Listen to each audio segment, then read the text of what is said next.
Hello friends, Sonu competitions classes में आपका welcome है। हम राजस्थान पुलिस कांस्टेबल के आर्ट्स एंड कल्चर को डिस्कस कर रहे थे, जिसमें से हमने बहुत सारे टॉपिक को डिस्कस कर लिया। जो हमारा लास्ट वीडियो का जो टॉपिक था वो था राजस्थान के मेले। आज हम नया टॉपिक लेंगे, वो है राजस्थान के त्यौहार। राजस्थान के त्यौहार ना कि राजस्थान पुलिस कांस्टेबल में, बल्कि जितनी भी एग्जाम होती है राजस्थान में कॉम्पिटिशन लेवल पर जितनी भी एग्जाम होती है, ये टॉपिक बहुत ही इंपॉर्टेंट है, अहम है। तो ध्यान से इस वीडियो को देखिएगा, पूरे मन से हम ऑब्जेक्टिव को हल करेंगे और पूरा ध्यान लगाकर इस वीडियो को देखना है। ओके, तो now we start the questions. तो हमारा जो टॉपिक है वो क्या है? जो हमारा टॉपिक है वो राजस्थान के त्योहार। ओके, तो जो हमारा फर्स्ट क्वेश्चन है राजस्थान के त्योहार में से, वो पहला क्वेश्चन ये है गाइस, छोटी तीज का त्योहार हिंदू पंचांग के अनुसार किस माह में मनाया जाता है? ठीक है, कौन सी तीज का त्योहार? छोटी तीज का त्योहार चैत्र में, श्रावण में, भाद्रपद में, कार्तिक में। तो जो हमारा करेक्ट आंसर होगा वो क्या होगा? श्रावण में। श्रावण की शुक्ल तृतीया को क्या मनाया जाता है गाइज? श्रावण की शुक्ल तृतीया को छोटी तीज मनाई जाती है। और इसी दिन क्या होता है? तीज के इसी दिन क्या हो जाता है? राजस्थान में त्योहारों का आगमन हो जाता है। तो हमें ध्यान रखना है, छोटी तीज कब मनाई जाती है? छोटी तीज श्रावण में मनाई जाती है। श्रावण की शुक्ल तृतीया को ये तीज मनाई जाती है और इसी दिन क्या हो जाता है? इसी दिन त्योहारों का आगमन हमारे राजस्थान में हो जाता है। तो जो हमारा करेक्ट आंसर क्या होगा? श्रावण। ओके गाइस, तो हम नेक्स्ट क्वेश्चन देखते हैं।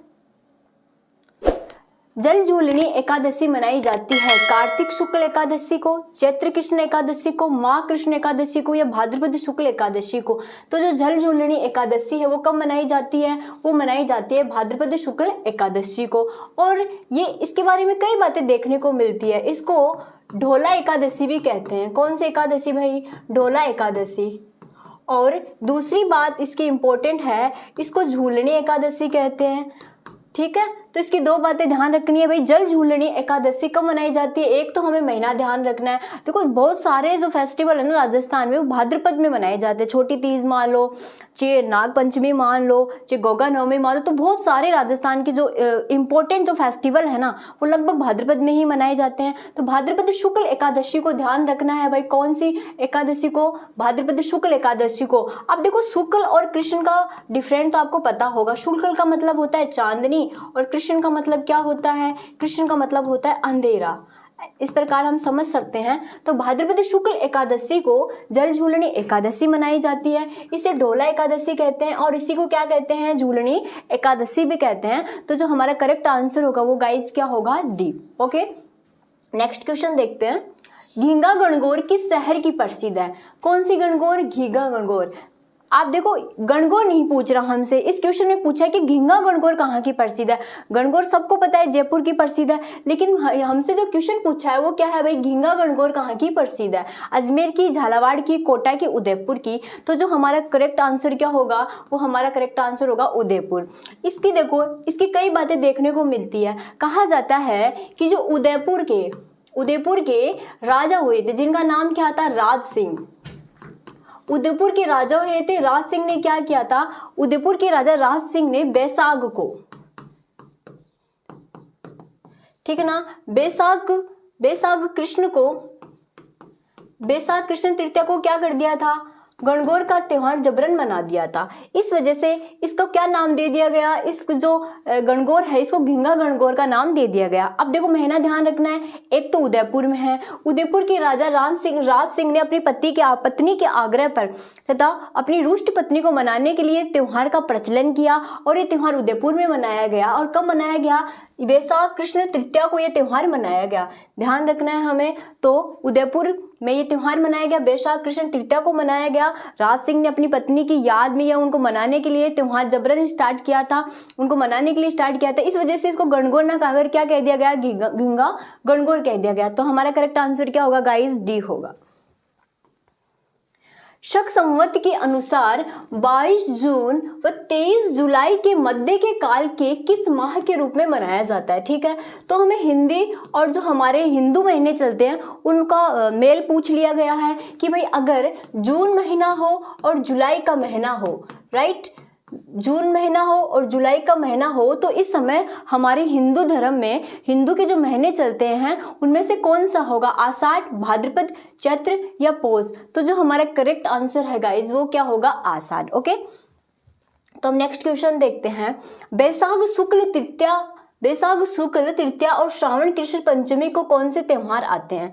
देखो, बैसाख शुक्ल तृतीया और श्रावण कृष्ण पंचमी को कौन से त्योहार आते हैं?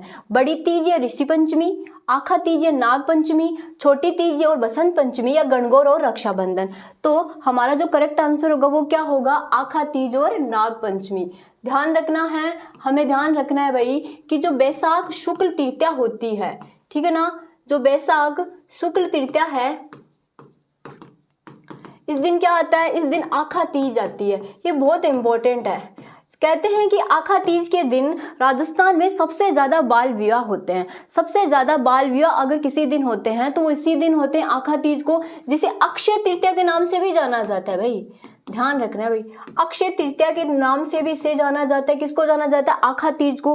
आखा तीज आती कब गाइज? ये आती है बैसाख शुक्ल तृतीया को, ये तीज आती है, इसे अक्षय तृतीया के नाम से जाना जाता है। और ये भी कहा जाता है कि इस दिन अगर कोई दान करे तो वो अक्षय हो जाता है। अक्षय होने का मतलब है जिसका जो दान दिया जाता है वो कभी नष्ट नहीं होता, उसका पुण्य कभी नष्ट नहीं होता है। तो ये बात भी हमें ध्यान रखनी है। अगर हम बात करें नाग पंचमी की, नाग पंचमी जिस जगह की सर्वाधिक प्रसिद्ध है वो है जोधपुर। ये हमें फोकस रखना है भाई। नाग पंचमी, देखो नाग पंचमी कब आएगी? श्रावण कृष्ण पंचमी को आएगी, ठीक है। और नाग पंचमी है कहाँ की प्रसिद्ध? जो सबसे ज्यादा फेमस है वो कहाँ की है? जोधपुर की है, ठीक है। तो हमारा करेक्ट आंसर क्या हुआ? बी। राजस्थान के कौन से क्षेत्र में चैत्र शुक्ल पंचमी को गुलाबी गणगौर मनाई जाती है? जोधपुर में, बूंदी में है, नाथद्वारा में, उदयपुर में। तो कौन सी गणगौर पूछा है हमसे? गुलाबी गणगौर, ठीक है। देखो हमने एक पहले गणगौर देखी थी जिसका नाम क्या था? घींगा गणगौर। कहाँ की गाइस? कहाँ की प्रसिद्ध थी? उदयपुर की। लेकिन अब क्या पूछा है? गुलाबी गणगौर। गुलाबी गणगौर कहाँ की प्रसिद्ध है भाई? नाथद्वारा की। ध्यान रखना, नाथद्वारा कहाँ पड़ता है? नाथद्वारा राजसमंद में पड़ता है। ये भी ध्यान रखना है कि जो नाथद्वारा राजसमंद में पड़ता है वहां की क्या प्रसिद्ध है? वहां की गुलाबी गणगौर प्रसिद्ध है। और उदयपुर की कौन सी गणगौर भाई? उदयपुर की जो गणगौर प्रसिद्ध है वो है घींगा गणगौर, ठीक है। अगर आपसे पूछे बूंदी की कौन सी गणगौर प्रसिद्ध है? बूंदी की गणगौर जो प्रसिद्ध है वो कौन सी है? कजली तीज। कजली तीज बहुत फेमस है, जिसको बूढ़ी तीज भी कहा जाता है। ये बूंदी की प्रसिद्ध है। ओके, तो हमने तीनों देख लिए। जोधपुर की क्या प्रसिद्ध है? जोधपुर की नाग पंचमी सर्वाधिक प्रसिद्ध है। ध्यान रखना है गाइस। ओके, तो लेकिन हमारा करेक्ट आंसर क्या होगा? हमारा जो करेक्ट आंसर है वो नाथद्वारा होगा। ओके, कजरी तीज जिसे सातुड़ी तीज भी कहते हैं। देखो अभी अभी देखा ना हमने, कजरी तीज जिसे सातुड़ी तीज भी कहते हैं किस माह में मनाई जाती है? भाद्रपद में, चैत्र में, पौष में या श्रावण में? देखो हमने देखा था जो सामान्य जो तीज आती है वो कौन से महीने में आती है? श्रावण में आती है, जिसे हरियाली तीज भी कहा जाता है, राइट। लेकिन हमसे पूछ रहा कजरी तीज कौन से महीने में मनाई जाती है, जिसे सातुड़ी तीज भी कहते हैं? तो वो मनाई जाएगी भाद्रपद को। ध्यान रखना है, भाद्रपद को क्या मनाई जाती है? तीज मनाई जाती है। एक बात ये, दूसरी चीज ये कहाँ की प्रसिद्ध है? अगर आपसे कजरी तीज प्रसिद्ध पूछे तो बूंदी की प्रसिद्ध है। इसी को क्या कहते हैं? उजियारी, ठीक है ना। उजियारी तीज भी इसी को कहते हैं, बुड्ढी तीज भी इसी को कहते हैं, ठीक है। बुड्ढी तीज भी इसी को कहते हैं, और बड़ी तीज भी इसी को कहते हैं, और कजली तीज भी इसी को कहते हैं, सातुड़ी तीज भी इसी को कहते हैं, और ये भाद्रपद में मनाई जाती है। ओके गाइस, तो हमारा करेक्ट आंसर क्या होगा? ए। निम्नलिखित कथनों पर विचार करें और नीचे दिए गए कोड के आधार पर प्रश्न का उत्तर दे। वही हमारे पास देखो 3 कोटेशन दे रखे हैं, 3 बातें हैं, देखते हैं इनमें से कौन सी सही है कौन सी रॉन्ग है, इसको पढ़ेंगे तो पता चलेगा। निर्जला एकादशी ज्येष्ठ शुक्ल एकादशी को मनाई जाती है। बिल्कुल, जिस दिन जल का बिल्कुल भी क्या नहीं किया जाता, जल का बिल्कुल भी सेवन नहीं किया जाता है, कब मनाई जाती है? ज्येष्ठ शुक्ल एकादशी को। ये क्या है? बिल्कुल करेक्ट है। जो ज्येष्ठ शुक्ल एकादशी है इसको निर्जला एकादशी मनाई जाती है, बिल्कुल करेक्ट है। गुरु पूर्णिमा आषाढ़ पूर्णिमा को बनाई जाती है, ये भी करेक्ट है। देखो गुरु की आशा से याद रखेंगे भाई, गुरु को हमसे क्या होती है? आशा होती है ना। इस तरीके से याद रख सकते हैं कि जो गुरु पूर्णिमा है वो आषाढ़ पूर्णिमा को मनाई जाती है, ये भी क्या है? करेक्ट है भाई। बड़ी तीज भाद्रपद कृष्ण तृतीया को मनाई जाती है, बिल्कुल बात सही है। अभी अभी देखा था हमने कि जो बड़ी तीज है वो भाद्रपद कृष्ण तृतीया को मनाई जाती है। तो भाई तो तीनों ही क्या हो गए? करेक्ट हो गए। अगर आपसे बड़ी तीज पूछे देखो कृष्ण तृतीया को तो मनाई जाती है, लेकिन मनाई कहाँ की जाती है, ये जो फेमस है ना वो कहाँ की फेमस है गाइस, वो बूंदी की फेमस है। एक चीज ये ध्यान रखनी है, गुरु पूर्णिमा आषाढ़ पूर्णिमा को मनाई जाती है। अब ये बड़ी तीज को कई नामों से जाना जाता है, सातुड़ी तीज कहते हैं, कजली तीज कहते हैं, बुड्ढी तीज कहते हैं, बड़ी तीज कहते हैं, क्योंकि ये क्या आती है, श्रावण के बाद आती है, जो भाद्रपद महीना आता है उसमें आती है। और छोटी तीज किसको कहते हैं, जो श्रावण में आती है। बड़ी तीज किसको कहते हैं, जो भाद्रपद में आती है। ओके गाइस, तो हमें ध्यान रखना है, गुरु पूर्णिमा आषाढ़ पूर्णिमा को मनाई जाती है, जो बड़ी तीज है वो भाद्रपद कृष्ण तृतीया को मनाई जाती है। देखो ये बहुत बार एग्जाम में, कॉम्पिटिशन एग्जाम में पूछा जाता है, बहुत बार पूछते हैं, ठीक है। तो ये तीनों ही क्या है, करेक्ट है। तो हम देखेंगे भाई तीनों किसमें है, 1 2 ये नहीं है, इसमें 2 और 3 है केवल, ये भी नहीं है, इसमें 1 और 3 है, ये भी नहीं है, 1 2 3 तीनों इसमें है। तो डी क्या हुआ हमारा, करेक्ट हुआ, राइट। 9 क्वेश्चन देखते भाई, श्राद्ध पक्ष किसके दौरान पूर्वजों की पूजा की जाती है और कब मनाया जाता है। ओके, हमसे श्राद्ध पक्ष पूछा है भाई, भाद्रपद शुक्ल एकम से आश्विन कृष्ण एकम तक, भाद्रपद शुक्ल पूर्णिमा से आश्विन कृष्ण अमावस्या तक, या माघ शुक्ल पूर्णिमा से माघ कृष्ण अमावस्या तक, या फिर कार्तिक शुक्ल एकम से माघ कृष्ण अमावस्या तक, ये कब स्टार्ट होते हैं, ये हमसे पूछा है, ठीक है। तो कब स्टार्ट होते हैं, श्राद्ध पक्ष जिसके दौरान पूर्वजों की पूजा की जाती है, कब मनाया जाता है। श्राद्ध पक्ष में क्या करते हैं, जो हमारे पूर्वज होते हैं हम उनको क्या करते हैं, जो श्राद्ध उनकी याद में मनाते हैं, तो वो कब से स्टार्ट होता है, ये सारी चीजें देखनी है। तो वो स्टार्ट होता है, वो कब होता है, भाद्रपद शुक्ल पूर्णिमा से लेकर आश्विन कृष्ण अमावस्या तक होता है, ठीक है। 4 ऑप्शन है, तो ध्यान रखना है भाई, भाद्रपद शुक्ल पूर्णिमा से स्टार्ट होता है, पूर्णिमा से स्टार्ट होगा और कब तक चलेगा, आश्विन कृष्ण अमावस्या तक चलेगा। ध्यान रखना है भाई कि पूर्णिमा से, देखो पूर्णिमा से अमावस्या तक चलता है। एक बात तो ये 15 से 16 दिन का ये लगभग होता है, तो 15 से कहाँ से, अमावस्या तक चलेगा। ओके, तो ये लगभग हो गया, पूर्णिमा से स्टार्ट होगा, अमावस्या तक चलेगा, शुक्ल से स्टार्ट होगा, कृष्ण तक चलेगा, भाद्रपद शुक्ल पूर्णिमा से आश्विन कृष्ण अमावस्या तक चलता है।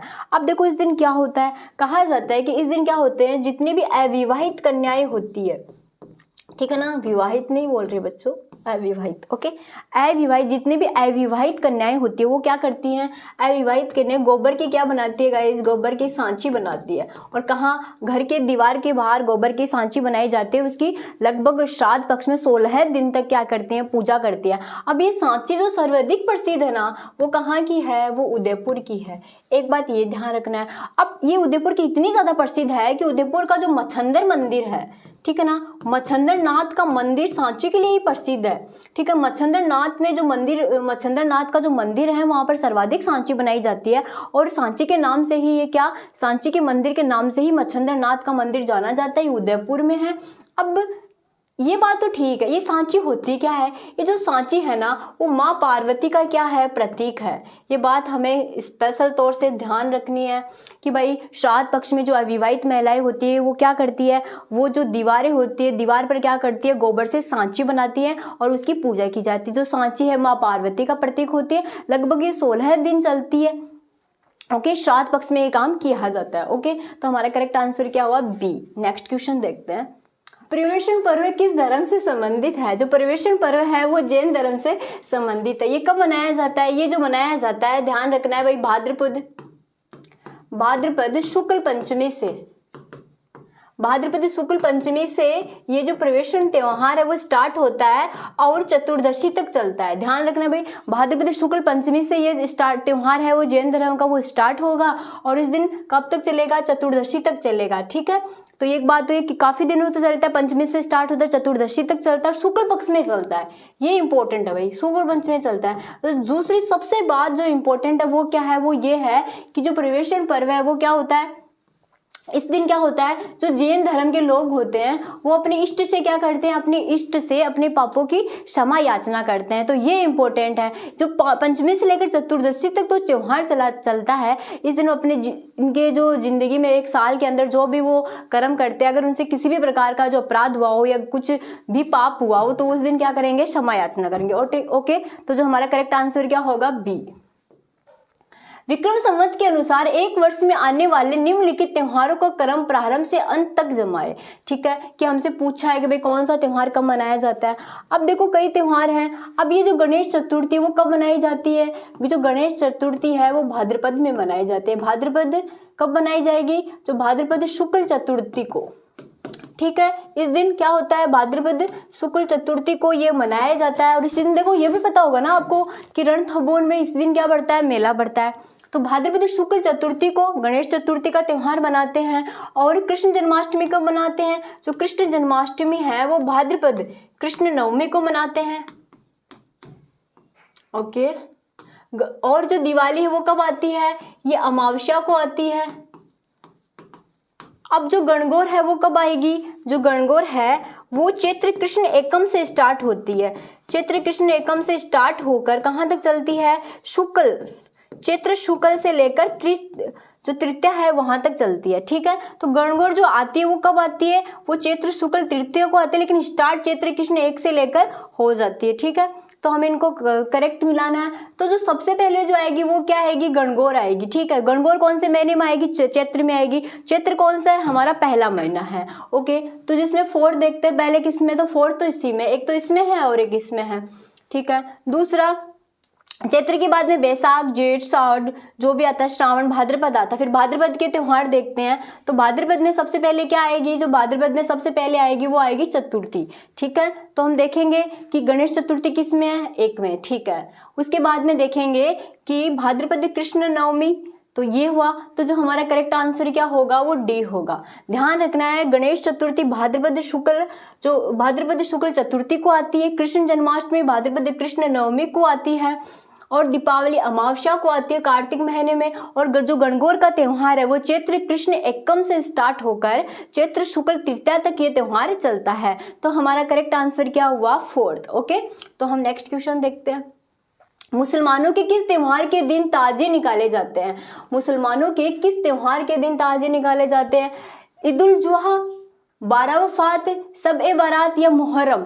ठीक है। तो जो निकाले जाते हैं वो मुहर्रम के दिन। कहते हैं कि मुहर्रम की 10 तारीख को ताजिया निकाले जाते हैं। ठीक है ना, 10 तारीख को ताजिया निकालते हैं। ये भी कहा जाता है मोहम्मद, ठीक है, जो मोहम्मद के नवासे थे। ठीक है। मोहम्मद के नवासे थे हजरत हुसैन। हजरत हुसैन ने क्या किया थी, हजरत हुसैन ने जो ईरान है, ईरान के मैदानों में इंसानियत के लिए क्या दी थी, कुर्बानी दी थी। ठीक है। इंसानियत के लिए कुर्बानी देने की वजह से इस दिन मुहर्रम के दिन ताजिया निकाला जाता है। और इसी दिन कुर्बानी का दिवस भी मनाया जाता है। ध्यान रखना भाई, कुर्बानी दिवस भी जो मुस्लिम लोग हैं वो इसी दिन मनाते हैं जिस दिन मुहर्रम आता है। और मुहर्रम के दिन ही वो क्या निकालते हैं, ताजिया निकालते हैं। क्यों कि जो मोहम्मद है उनके नवासे हजरत हुसैन थे, उन्होंने क्या दिया था, इस दिन क्या दिया था, अपना बलिदान दिया था। ओके। तो ये हो गया हमारा करेक्ट आंसर, क्या हो गया, डी। अच्छा एक बात और, ये जो सब बारात है ये सारे क्या है, मुसलमानों के त्योहार है। अब ये सब बारात को क्या किया जाता है, इस दिन क्या किया जाता है, इस दिन अल्लाह से क्या की जाती है, माफ़ी मांगी जाती है। ये भी ध्यान रखना है, अल्लाह से इस दिन माफ़ी मांगी जाती है सब बारात के दिन। तो हमारा नेक्स्ट क्वेश्चन देखते हैं। नेवलों की पूजा किस दिन की जाती है, गुरु पूर्णिमा को, निड्री नवमी को, योगिनी एकादशी को या नेवला सप्तमी को। तो नेवलों की पूजा जिस दिन की जाती है वो कौन सी है, निड्री नवमी को। वर्ष प्रतिपदा मनाया जाता है। ठीक है ना, वर्ष प्रतिपदा मनाया जाता है। कब मनाया जाता है, चैत्र कृष्ण एकम को, कार्तिक पूर्णिमा को, मकर संक्रांति को, चैत्र शुक्ल एकम को। तो वर्ष प्रतिपदा का मतलब क्या है कि भाई जो हमारा हिंदू धर्म के अंदर जो वर्ष है वो कब से स्टार्ट होते हैं, चैत्र कृष्ण एकम से, कार्तिक पूर्णिमा से या मकर संक्रांति से, चैत्र शुक्ल एकम से। तो हमारा करेक्ट आंसर क्या होगा, चैत्र शुक्ल एकम से क्या होते हैं, हमारा जो हिंदू धर्म में वर्ष स्टार्ट होता है। करवा चौथ का व्रत कब मनाया जाता है भाई, करवा चौथ का व्रत कब मनाया जाता है, श्रावण में, चैत्र में, कार्तिक में, बैसाख में। सबसे पहले तो हम जो मंथ देखेंगे जिसमें करवा चौथ मनाया जाता है तो वो कार्तिक है। कार्तिक जब चौथ का मतलब है तो चतुर्थी तो पक्का ही आएगी है। ठीक है ना, चतुर्थी तो पक्का ही आएगी। तो ठीक है, तो कार्तिक कृष्ण चतुर्थी को देखो कैसे सब कुछ कह पे है, कार्तिक कृष्ण चतुर्थी। ठीक है ना, कैसे कृष्ण कैसे करवा, ठीक है, कैसे कार्तिक कैसे ये महीना। ओके। तो हमारा करेक्ट आंसर क्या होगा, सी। उम्मीद कर रही हूँ जो एमसीक्यू के द्वारा जो आपको क्वेश्चन कराए जा रहे हैं वो आपको पसंद आ रहे होंगे। ओके। तो हम और बेहतर करने का प्रयास करेंगे। Thank you very much. Okay guys, next video में मिलते हैं।